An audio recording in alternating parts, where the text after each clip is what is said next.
YouTube, what's going on, everybody? It is Carlos here once again for Premier Cuts, and we have a tutorial on how to do a mid skim fade with, I would say, it's about a 2 on top. Recorded this a few weeks ago, and I realized, like, dang, I never made a video out of this, so we're gonna be doing a tutorial from this video. Now, in this video, I'm gonna talk about some of the reasons why I make these choices when I cut hair and how it benefits my cutting style. Hopefully you guys learn a few things, because one of the things that I've learned in this game is the more techniques you learn, the better you are as a barber, because you can use those techniques for different hairs. Because yes, you can do the same technique for everyone, but not everyone's hair is suited for just using one technique. Now, I am a proponent of mastering one technique before you get to the next one, so take that with a grain of salt, and let's get right into this haircut. YouTube, what is going on? Let's get this haircut started. This is my boy Vic. If you haven't seen that vlog I did, this dude is hilarious, so check that out, and you'll see what I'm talking about. But this is my boy. We're gonna be doing a mid skin fade here. His hair is, I would say, it's pretty easy to cut. It blends pretty well. But I think that it's a good haircut for a lot of people, because there's some techniques in here that I'm going to share with you guys on what I was doing to make this process a lot faster. Now, for myself, I'm actually a pretty fast barber. Not that I'm in a hurry or anything, but it's just I know a lot of techniques and I know a lot of shortcuts, so I can maneuver through most haircuts pretty fast. So what I like to do, obviously you see I'm combing the hair, because you know you want to make sure that if the client, and I do this regardless, it's just kind of muscle memory, you're gonna kind of want to make sure that the client doesn't have any moles or anything like that. So right now we're using the 2 guard, and he likes his hair pretty short, and he doesn't mind going against the grain because he's not really too worried about having waves or nothing like that. So I have the 2 guard in my hand. The clipper that I'm using is a KEMEI 2850s. If you guys haven't seen that review, go check it out.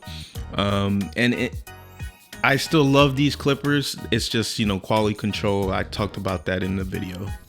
But so yeah, you see I'm using the hair, the actual machine. I'm going against the grain, but I'm still combing the hair forward, making sure that I can lay down the hair again. So next up for me will be to grab the 1.5, and the way I'm working here is I tend to cut completely the whole head. You know, I work on both sides until I get to the part where I start actually doing the actual full fading.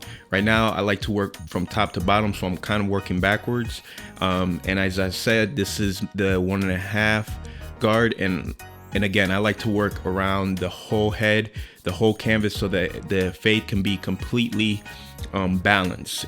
I've seen people who work on one side or the other, and I myself, you'll see in this video, I like to work on one side at a time, but I like to give myself some area where I get a lot of the bulk out, so that when I start the fade itself is going to be more balanced. Now, there's plenty of people who can do it without having like 2 sides look completely different. This is my workflow and how I'm trying to educate those who don't know on why people do certain things. I always say working on one side at a time is really good. Just get to a point where when you do that, you're not going to, you can match the 2 sides together. I think a lot of people fall short of actually matching those sides together, because they might do 1 or 2 different steps that you didn't do on the other side, which can completely change the look of that fade. So right here we have the actual 1.5 going with the grain. This is just to lay down the hair, and oh, correction, this is a 1 guard right now, just to knock it down a little bit more. And again, keep that comb, keep that brush in your hair, and you'll see it's gonna be a lifesaver. I always like to make sure that when I'm going with the grain and the hair is falling on my client, I like to make sure that I dust off the hair, because last thing they want to do is be very itchy. Now, here are the suckers. I did a review on them. Link to them will be down in the description if you guys want to check those out. Very affordable and very capable clipper. I really like them a lot. And what I'm doing right now is what I was trying to say earlier, which is I tend to make my bald line with my fading clipper. Why? Because it's easier to take out the lines with than if I were to use my tapers. So if I were to use my edgers up and just kind of line him around, not that I can't do it, because I could definitely do it, but it's putting more work and more effort into the haircut. I try to work as efficient as possible. So with this, anyone who gets into places where they seem to make those hard lines that they have trouble taking them out, try to use this technique and you'll see yourself a lot of trouble. The next thing I'm gonna do is grab my fast feeds. I love to throw on them. That's why I like to use them to make the half guard. So you see what I have right here. I have the blade all the way open. I'm working all the way around before I stick to just doing one side, because I want to make it as even as possible. So this is very important for those who again struggle between connecting the two sides to make them as even and consistent as possible. And then, you know, again, brush off the hair. We'll I believe I'll probably grab a 1, and then we'll do the same thing, work our way all the way around, and let's just get to that point right now.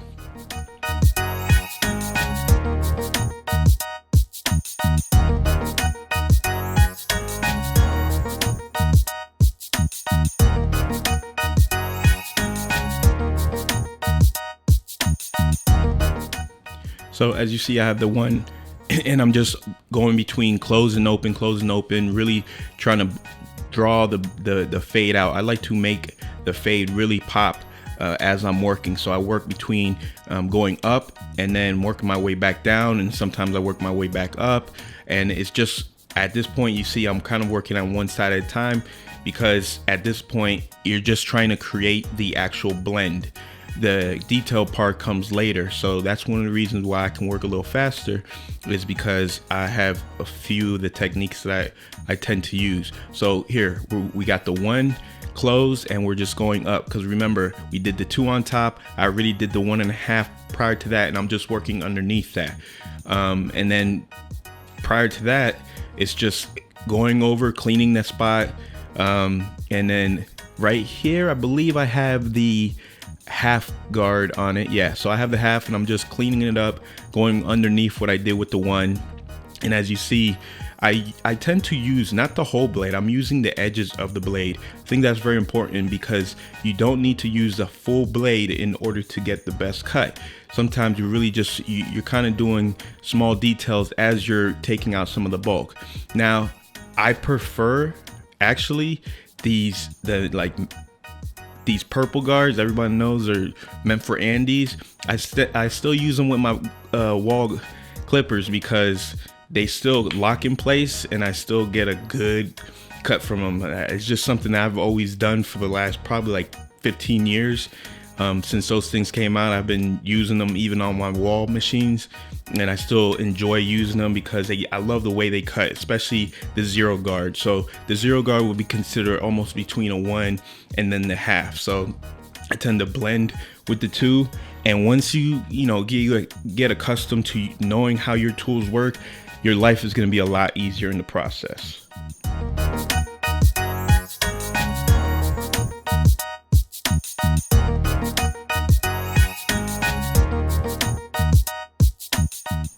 So now we actually have the guard open, and now I'm going underneath what I did with the half, just kind of blending between the 1 and the half that I had.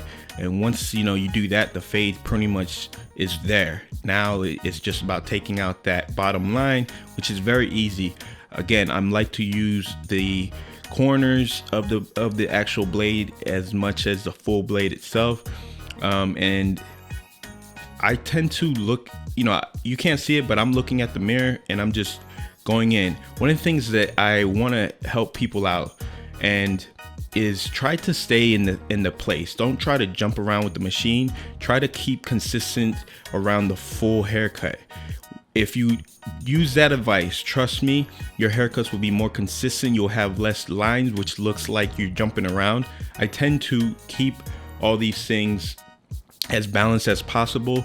So I'm working in that same area and flowing through one side and then coming back like a typewriter, because what you don't want to do is go to the middle of the haircut, then go to the side, then work your way back. It's like just continually, it's like painting. You want to work the machine, try not to have the machine jump around too much. That's a little bit of advice I want to give, because I see a lot of people do that, and it's a big mistake on why their blends don't come as consistent as possible. And as you see, because I didn't make a hard line, it's very easy to take that bottom line out. And I'm just working the actual blade. I'm opening and closing, I'm adjusting lever. That's the key to these kind of haircuts. If you know how to use your machines, know their strengths and weaknesses, it'll make your life a lot easier. And you can see a tool like this, you can easily cut with it and not have an issue. This is a $30 machine, okay, which you can make it work for you.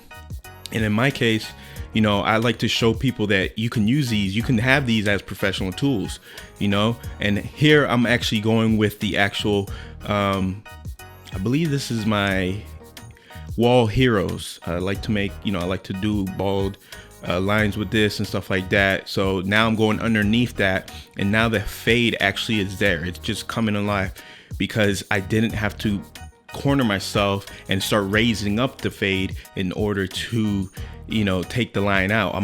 It's easy to remove that line without making a hard line. Just think about that. There's a lot of people who can do it very easily, but those are more experienced barbers, and they do it because they like to show people this is kind of a step. But for me, I'd rather show you this because you can see how easy it is to work these fades than to really struggle on how to get the bottom line out, and you're just gonna keep raising and raising the fade. There's not a lot of experienced people out there who can educate you in this form because they haven't been doing it probably as long as I have. I started at a really young age, you know, trial and error. And at this point, I'm just cleaning up the side of the haircut. I'm just really going back and doing some detail work. And I think that this is what separates you from other people, is how much time you put into detailing. And for myself, because I am a quicker barber, I'm able to actually put in more time in detailing because I can do a fade and get some of the bulk out and then really spend some time in the detailing, where I see a lot of people trying to do detail work in the beginning and then they fall off because it's taking them more time instead of just really creating the fade and then going back and really executing the actual blend with the two. Now, my boy here, he doesn't really do his beard all that often, but I tend to still try to fade out the sideburns and then, you know, edge them up in the back, so that, you know, at least it looks a little bit cleaner. He likes his beard to be a little bit more messy. You know, as barbers, that's kind of like our thing. Sometimes we do these things, and that's just kind of how it is. Now, on the other side, I'm not gonna talk as much. We're gonna speed up that side, but you'll see it's a lot of the same process. So again, I feel like I'm talking too much. Enjoy the haircut. We're gonna I'll stop it when I think that there's some information that I want to share with you guys.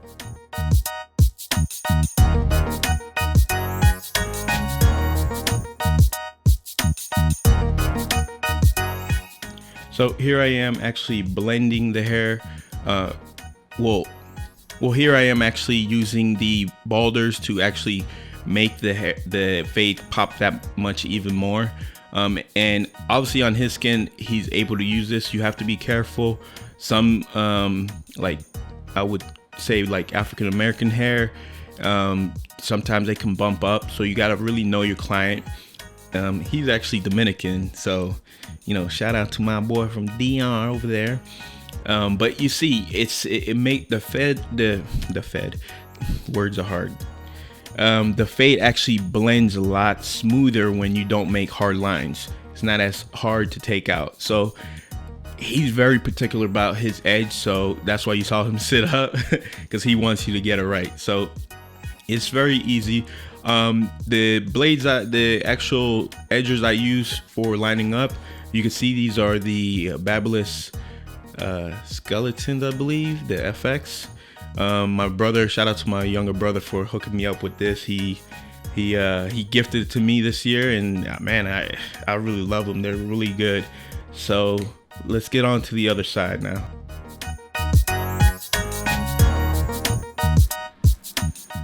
All right, so at this point, going back with the 1.5 just to, follow the exact same steps. Even though I did this prior, I still like to go back and just kind of, because it's like a mental note that I make in my head. I know that, okay, I did the 1.5. Now I'm going back down with the 1. And as you see, I tend to work backwards. So I did the 1.5 on the sides, because remember we did the 2, and then now I'm going over with the 1 and then opening up that, and it just blends perfectly right in. Like I said, his hair is very easy to cut, but it's still the same techniques which I would use on other people. I tend to work, top to bottom and then go from there. So it's about removing bulk, getting the fade out as quick as possible so that you can start really doing the detail work. So I'll let you watch for now.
So you're probably asking yourself, why did I do the same thing on the other side?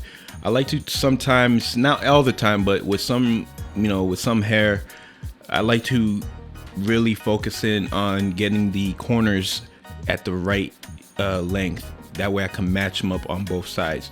Now, what I just sprayed on him was some hairspray. That way, so as I'm brushing it down, it starts helping lay down the hair, so I'm not having to fight the curls popping back up. Remember what I said, he's particular about his edge, and so making sure that I get it right and get it lined up perfectly for him. So that's why you saw him sit up again.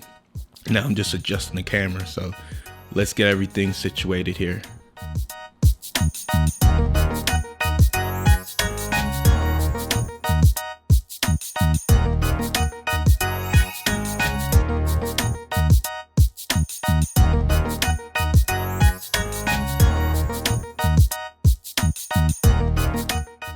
Now, as you see, I like to start in the middle. Once I make my two corners work for me, I like to start in the middle so that way I can kind of really balance out. And that's just the way I can see the line. I know there's some people who can go from one corner to the other. I like to make that middle line for myself and just keep, keeping it as natural as possible without pushing the hairline back, and then get to a certain point where then I can start going to the other side. And again, it's about matching it up. This is really where you're gonna get the most out of the haircut, because this is where, this is where you shine. This is a framing of your work. So make sure you pay attention to the detail when you're doing the edge up. Use your mirrors, look over it a couple times, different angles, make sure you're getting it right. And try to leave it as natural as possible unless the person asks you to bring it up a little bit. And even then, try to not bring it up. So as you see, I did the hairspray, and now I'm using some Topic, and I just like to work, make sure it's even without being overboard, because one of the things I don't like is making it not look as natural as possible. So, you know, less is more in my opinion. And then just go back over it. Once you did that, go back over it with your edger. Use a razor, do what you got to do. See, he's a clown. This dude's a clown. But it's what really separates you from other people when you're doing this stuff. So guys, this is pretty much, you know, the end of the haircut. Tell me what you guys think. If these tips helped you out in any way, let me know. Again, I'm gonna be doing plenty more of these videos, so stay tuned. Peace. Oh, by the way, if you haven't already, you gotta hit that subscribe button. All right, we do weekly videos over here. Peace.